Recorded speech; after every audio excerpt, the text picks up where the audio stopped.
secret can survive centuries when power decides to protect it. A truth can be buried when an empire fears what it reveals. The British royal family has guarded a hidden lineage for over 200 years. Historians spent generations avoiding it because its implications were too disruptive. The grandmother of Queen Victoria carried ancestry that challenged Britain's racial narratives. Her name was Queen Charlotte, and her story reshapes the monarchy's image forever. Walk into the royal collection and study the many portraits of Queen Charlotte closely. You will notice something unsettling as you compare them across different decades of her life. Some paintings show a woman whose features reflect African heritage unmistakably and clearly. These portraits display a broader nose, fuller lips, and a darker natural complexion. Other portraits show a woman whose features appear entirely European and starkly different. Her skin becomes lighter, her facial structure grows narrower, and her image transforms gradually. This pattern happened too consistently to be dismissed as artistic interpretation or coincidence.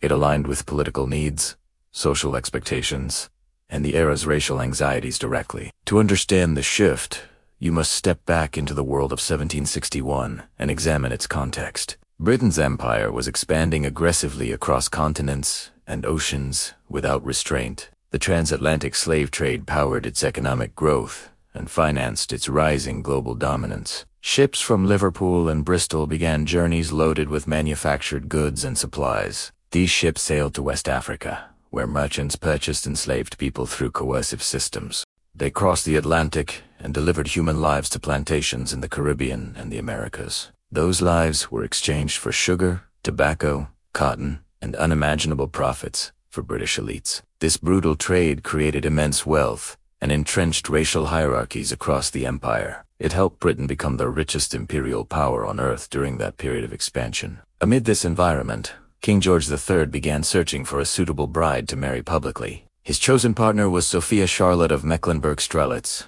a young German princess. She came from a small duchy that few British subjects had ever heard of before her engagement. Charlotte was 17, well-educated, modestly raised, and completely unfamiliar with England. She did not speak English and entered a foreign court with enormous expectations placed upon her. Multiple historical sources noted that Charlotte carried ancestry linking her to an African lineage. Her family tree extends 9 generations back to Margarida de Castro y Sousa of Portugal. Portugal during the 5th, 10th, and 16th centuries differed from most European kingdoms profoundly. The Iberian Peninsula lived under Moorish rule for centuries, shaping culture, genetics, and society. North African Muslims governed large regions of Portugal and Spain for more than 700 years. During this long period, marriages, alliances, and coexistence blended African and European bloodlines. Noble families, royal houses, and political groups interacted with Moorish communities continuously. By the 16th century, Moorish ancestry appeared across multiple branches of Portuguese nobility. Margarida de Castro y Sousa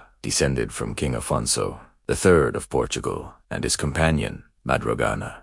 Historical research indicates that Madrogana belonged to a noble Moorish family within the region. Her lineage carried African ancestry that flowed through subsequent generations consistently. That ancestry reached Charlotte in the 18th century when she lived in her quiet German duchy. Charlotte traveled to Britain in 1761 to marry George III and begin her life as queen. Observers at the time commented on her appearance immediately and without notable hesitation. The writer Sir Walter Scott described her using terms commonly applied to people of mixed heritage. His phrasing reflected the racial language of his era and pointed directly toward African lineage. Baron Christian Friedrich von Stockmar, a physician close to the royal household, echoed similar observations. He wrote descriptions of her features that aligned with contemporary definitions of mixed ancestry. Queen Victoria's physician also noted characteristics that suggested African heritage within her appearance. These accounts were produced by individuals familiar with the royal family and its daily life. They were not adversaries,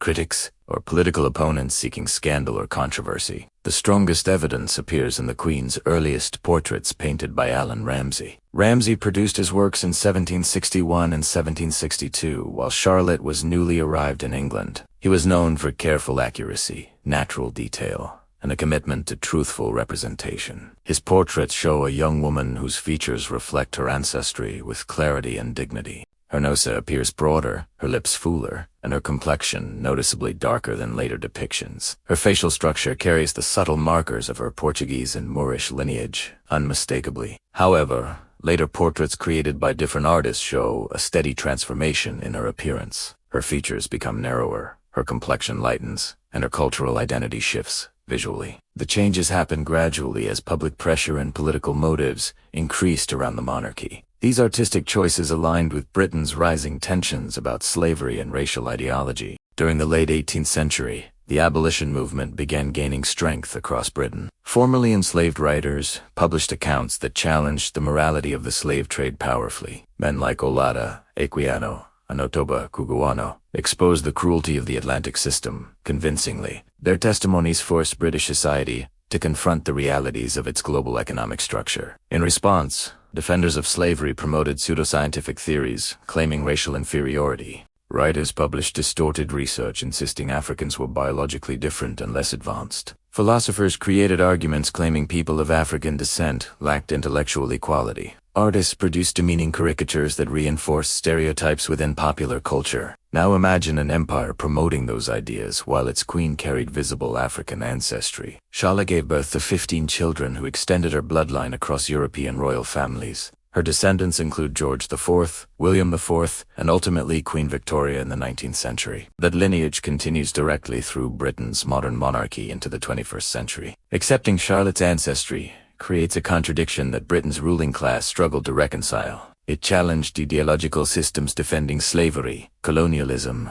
and racial hierarchy across the empire. The solution became subtle erasure, gradual editing, and selective representation within official history. Portraits softened her features and presented a version of the queen that fit imperial narratives. Records mentioning her ancestry faded from public discussion and academic documentation intentionally. Questions about her background became socially unacceptable and potentially destabilizing for the monarchy. Yet evidence continued appearing across generations despite institutional silence and avoidance. Queen Victoria, Charlotte's granddaughter, reportedly displayed features that prompted subtle commentary. Accounts described her complexion and facial structure in ways that echoed Charlotte's heritage. Rumors suggested her nickname Mrs. Brown referenced more than one aspect of her appearance. Prince Albert, Victoria's husband, also had ancestral lines linked to regions with Moorish influence. Generations of intermarriage spread Charlotte's lineage throughout multiple European royal branches. In 1940, historian J.A. Rogers published research identifying Charlotte's African ancestry clearly. Mainstream historians dismissed him despite his extensive documentation and careful genealogical work. In 1999, PBS aired a documentary examining Charlotte's lineage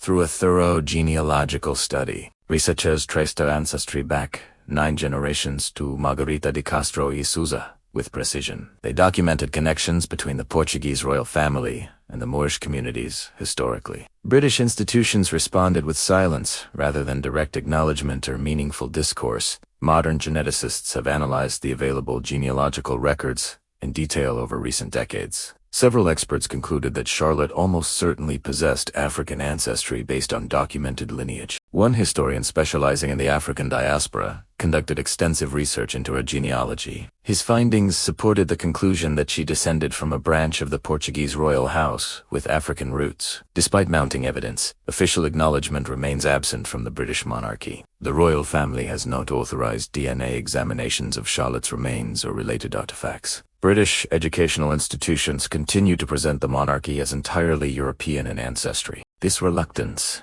reflects a deeper discomfort with the implications of Charlotte's heritage historically. Accepting her ancestry forces Britain to confront contradictions within its imperial ideology. The empire justified colonization and enslavement, using theories undermined by the monarchy's own lineage. This contradiction persisted even as Britain advanced narratives of racial hierarchy across its territories. The question remains whether Queen Charlotte herself understood the significance of her ancestry personally. Historical context suggests she likely knew her family's background and lineage traditions. She would have recognized the Moorish history woven into Portuguese noble bloodlines across centuries. Observers noted that she showed unusual concern for the welfare of black communities during her reign. Her actions suggested an awareness of identity that extended beyond courtly politics and expectations. A quiet truth can outlive even the most determined attempts to bury it. Some stories survive, because they refused to die in silence. She personally supported Olaudah Equiano and his abolition efforts during a period defined by deep moral contradictions. She extended public respect toward his work despite the government's reliance on profits from enslaved labor. She showed a sincere interest in African culture during an era that labeled such traditions as primitive curiosities. She collected African art with deliberate care while Britain expanded its colonial reach across multiple continents. Some historians suggest her passion for botany carried echoes of practices linked to Moorish influences in her ancestral line. She expanded the gardens at Kew with an intensity that reflected a desire to preserve global botanical knowledge. She helped transform Kew Gardens into a leading center for plant science with collections representing African ecosystems. She also endured private mockery from aristocrats who used coded language to question her appearance. She recognized the intent behind those remarks, because their meaning was neither subtle nor harmless. She lived her adult life confronting a truth that the empire around her sought to conceal at any cost. She understood that her heritage carried African ancestry, despite public narratives attempting to deny it. She navigated her role within a monarchy shaped by systems that marginalized people connected to her lineage. She understood the tension between her identity and the empire's economic dependence on racial hierarchy. She occupied a throne that oversaw vast territories where oppressive structures remained deeply entrenched. Now, a shift in history reveals how contradictions continued through the next generations of her family. In 1865, the American Civil War ended,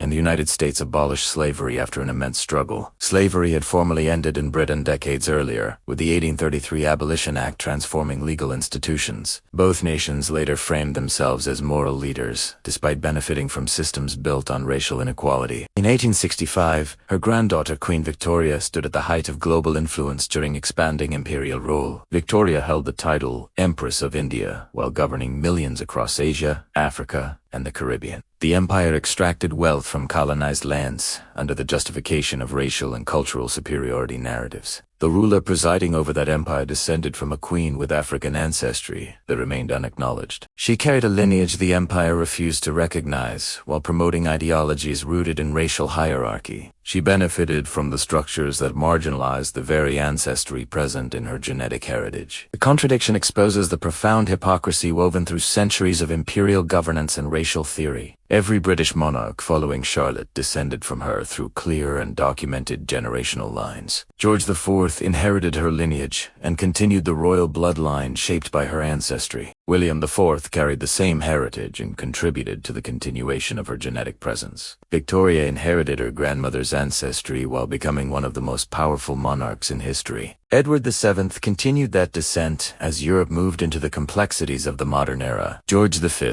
shaped the monarchy during turbulent decades marked by global war and social change. Edward VIII inherited her lineage during a short reign, overshadowed by political and personal turmoil. George VI carried the same ancestry while guiding Britain through the Second World War. Elizabeth II inherited the same genetic history during her 7-decade leadership across a changing world. Charles III holds the same lineage today as the monarchy adapts to contemporary scrutiny. This means every generation of the royal family benefited from power structures shaped by racial ideologies. They also the same monarchy that imposed laws reinforcing racial hierarchy carried ancestry that defied those ideologies. This truth remained hidden through quiet decisions shaped by political convenience and social expectations. The public narrative continued to portray the monarchy as purely European through curated histories and omission. The story reemerged in recent years through discussions surrounding Prince Harry and Meghan Markle's marriage. Meghan faced intense scrutiny marked by commentary that reflected discomfort with her visible heritage. Critics used coded language that challenged her presence within the institution through racial undertones. They portrayed her as an outsider despite her ancestry aligning with truths long embedded in the royal line. Her marriage did not introduce African ancestry into the monarchy because that heritage already existed. The backlash ignored 2.5 centuries of lineage connecting the royal family to African origins. The reaction revealed how historical erasure shaped public understanding through incomplete and selective narratives.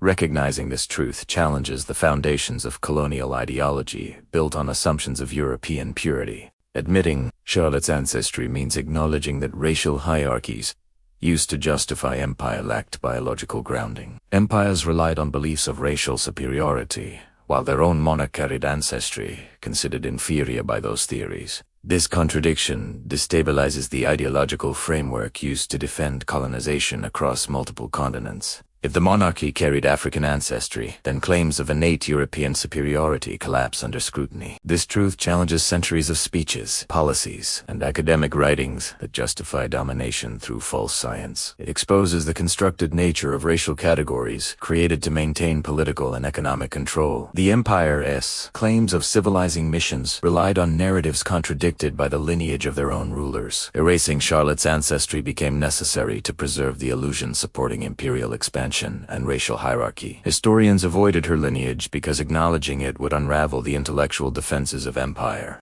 Portraits were altered to align with political expectations rather than depict authentic representation. Official records minimized or ignored connections that challenged established social structures. Researchers who presented evidence were dismissed because their work threatened powerful national narratives. Yet evidence persisted in genealogical documents preserved by families and archivists across generations. Evidence remained visible in early portraits painted before political pressure shaped artistic representation. Evidence survived through oral traditions in communities that recognized connections others refused to accept. Evidence emerged again through modern scholarship, re-examining overlooked sources and abandoned theories. Kew Gardens preserved botanical legacies that reflected the global influences she helped cultivate. The city of Charlotte in North Carolina carried her name through centuries of social and cultural change. Her descendants married into other European dynasties, spreading her ancestry across numerous royal houses. Her influence extended far beyond her lifetime through institutions, traditions, and historical memory. This story carries meaning beyond the lineage of a single queen or the politics of one empire. Her life reveals how racial categories shift depending on political needs rather than scientific truths. She was accepted as suitable for royal marriage, despite an ancestry that the empire later declared unacceptable. Her presence exposes contradictions in the logic used to justify slavery and racial discrimination. Her story shows that racial theories lacked foundation because they collapsed when applied consistently. Her ancestry demonstrates that human history is interconnected across continents despite attempts to divide it. Black history forms an essential part of European history despite centuries of selective documentation. It exists within royal bloodlines, national archives, family records, and global migration patterns. It exists in stories that survived attempts to erase inconvenient truths from official accounts. The persistence of her story reflects the resilience of truth under pressure from political power. The portraits depicting her authentic features survived even when later images attempted to conceal them. The genealogical trails leading to her lineage remained intact through scholarly diligence and archival preservation. The possibility of genetic confirmation exists if institutions choose transparency over historical avoidance. Communities aware of her heritage continued sharing accounts even when mainstream histories ignored them. Her legacy challenges the structures built on racial narratives created to justify centuries of exploitation. Queen Charlotte was descended from African ancestry despite efforts to obscure her heritage across generations. The royal family carries the same lineage that entered the monarchy through her marriage in 1761. No sequence of revised portraits or selective histories can remove what remains documented and traceable. The last Black Queen of England reflects a lineage still present in the monarchy today, without acknowledgement. Her story endured because truth survives when people insist on remembering what power attempts to hide.